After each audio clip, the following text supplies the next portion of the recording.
Welcome to MS diet and life style channel. நான் உங்களோட விஜி. நான் டயட்டிஷியன் கம் ஹோலிஸ்டிக் நியூட்ரிஷன் கோச்சா work பண்ணிட்டு இருக்கேன். ஸோ இந்த வாரம் நம்ம என்ன பார்க்க போறோம் அப்படின்னு பார்த்தீங்கன்னா, நம்ம பாடியில எப்படிலாம் டாக்ஸின்ஸ் வந்து டெபாசிட் ஆகுது அப்படின்றது லாஸ்ட் வீக்ல நம்ம நேச்சுரல் அட்ஜஸ்ட் பத்தி பார்த்தோம். அண்ட் தென் இந்த வாரம் பார்த்தீங்கன்னா ஃபுட். ஸோ ஃபுட்டுன்னும் போது டாக்ஸின்ஸ் எப்படி டெபாசிட் ஆகுது அப்படின்றது எல்லாருக்கும் ஓரளவு தெரியும் இல்லையா? நம்ம வெளியில ஃபுட்டு சாப்பிடும்போது, இன்ஸ்டன்ட் ஃபுட் சாப்பிடும் போதெல்லாம் நிறைய வந்து டாக்ஸின்ஸ் டெபாசிட் ஆகுது அப்படின்றது மோர் ஆர் லெஸ் எல்லாத்துக்கும் தெரியும். அண்ட் தென் வந்து சில விஷயங்கள் பாத்தீங்க அப்படின்னா நம்ம வீட்டுல சமைக்கிறதே வந்து நமக்கு சம்டைம்ஸ் டாக்ஸின்ஸ் ஆகும். எப்படி அப்படின்னு பாத்தீங்கன்னா, நம்ம அடிக்கடி ஸ்டோர் பண்றோம், ஃப்ரிட்ஜில் ஸ்டோர் பண்ணி ரீஹீட் பண்ணி சாப்பிடுங்க. அந்த கூலிங் அண்ட் ரீஹீட்டிங் நீங்க பண்ணும்போது அந்த ஆயில் எல்லாம் வந்து பாத்தீங்க அப்படின்னா டிரான்ஸ் ஃபேட்ஸ் அண்ட் நிறைய ஃப்ரீ ரேடிக்கல்ஸ் வந்து ஃபார்ம் ஆகிறதுக்கான சான்சஸ் இருக்கு. ஸோ இந்த டிரான்ஸ்ஃபேட்ஸ் நிறைய நம்ம எடுக்கும்போது நம்ம பாடியில ஜென்ரலா ட்ரைக்ளிசரைட்ஸ் வந்து இன்க்ரீஸ் ஆக ஆரம்பிச்சிடும். அது ஒன்றும் ஃபார்ம் ஆகும். இல்ல நான் டைரக்ட் ஸ்டவ்ல வச்சு ஹீட் பண்ண மாட்டேன், நான் மைக்ரோவேவ் யூஸ் பண்ணுவேன் அப்படின்னீங்கன்னா ஓகே. ஆனா அதுல என்ன ப்ராப்ளம் அப்படின்னு பாத்தீங்க அப்படின்னா, சம்டைம்ஸ் வந்து ஈவனா வந்து மைக்ரோவேவ்ல குக் ஆகாது. ஏன்னா ரொம்ப திக்கான ஃபுட் இது மாதிரிலாம் நீங்க வைக்கும்போது ஈவனா குக் ஆகல அப்படின்னா நிறைய பாக்டீரியல் இன்ஃபெக்ஷன் வர்றதுக்கான சான்சஸ் நமக்கு நிறைய இருக்கு. ஸோ எப்பயுமே கொஞ்சம் ஃப்ரெஷ்ஷா குக் பண்ணி அப்பைக்கப்ப சாப்பிடுறீங்க அப்படின்னா நமக்கு அது வந்து ரொம்ப ஹெல்தி.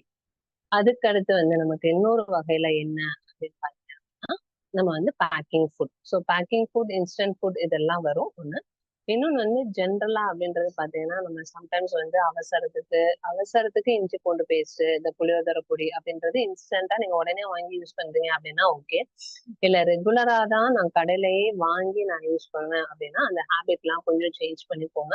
ஏன்னா அதோட செல்ஃப் லைஃப் வந்து அதிகமா ஆக்குறதுக்கு அவங்க வந்து அந்த சோடியம் பென்சனேட் அண்ட் பொட்டாசியம் இது மாதிரி ஐட்டம்ஸ்லாம் அவங்க வந்து அதை இன்கார்பரேட் பண்ணலாம். ஸோ அப்பனாதான் அதோட செல்ஃப் லைஃப் வந்து கொஞ்சம் இன்க்ரீஸ் ஆகும். அகைன் வந்து என்னன்னா இந்த ஆர்டிபிஷியல் கலர்ஸ் அண்ட் ஃபிளேவர்ஸ்க்கு வந்து எம்எஸ்டி மோனோசோடியம் குளூட்டமேட் அப்படின்ற மாதிரி சில விஷயங்கள்லாம் அவங்க ஆட் பண்ணுவாங்க. அதுவும் நம்ம பாடிக்கு வந்து நிறைய டாக்ஸின்ஸ் அஃபெக்ட் ஆகிறதுக்கான சான்சஸ் இருக்கு. இன்னொன்று வந்து என்ன அப்படின்னு பாத்தீங்கன்னா, நம்ம அந்த ப்ராடக்ட் வந்து அதுக்கு எக்ஸ்பைரி டேட் இருக்குன்னு சொல்லிட்டு நம்ம ரொம்ப நாள் ஓபன் பண்ணி வச்சு நம்ம யூஸ் பண்ணுவோம். ஸோ அப்ப அது என்ன ஆகும்னா நிறைய ஈஸியா கண்டாமினேட் ஆகி ஹெவி மெட்டல்ஸ் லைக் லீட், அசரனிக் அப்படின்ற மாதிரி அந்த ஹெவி மெட்டல்ஸ் எல்லாம் அதுல வந்து கண்டாமினேட் ஆகிறதுக்கான சான்சஸ் நிறைய இருக்கு. ஸோ அதனால ரெகுலரா நீங்க இந்த இஞ்சி பூண்டு பேஸ்ட் கடையில வாங்குறது இது மாதிரி ஐட்டம்ஸ் வாங்குறதெல்லாம் கொஞ்சம் நீங்க அவாய்ட் பண்ணி ஃப்ரெஷ்ஷா வீட்லயே வந்து ப்ரிப்பேர் பண்ணீங்க. ஈவன் நம்ம மசாலா ஐட்டம்ஸ்லாம் நீங்க வீட்லயே ரெடி பண்றீங்க அப்படின்னா அது ரொம்ப ரொம்ப நம்ம ஹெல்த்துக்கு ரொம்ப நல்லது. ஏன்னா தேவையில்லாத டாக்ஸின்ஸ் வந்து நம்ம பாடியில டெபாசிட் ஆகாம நம்ம தப்பிச்சுக்கலாம். ஏன்னா இந்த நச்சுத்தன்மைகள் தான் நிறைய இன்ஃப்ளமேஷன் வர்றதுக்கான சான்சஸ் நம்ம பாடியில நிறையவே இருக்கு. தேங்க்யூ. அடுத்தடுத்த வீடியோஸ்ல இன்னும் நிறைய இன்ஃபர்மேஷன் பார்க்கலாம்.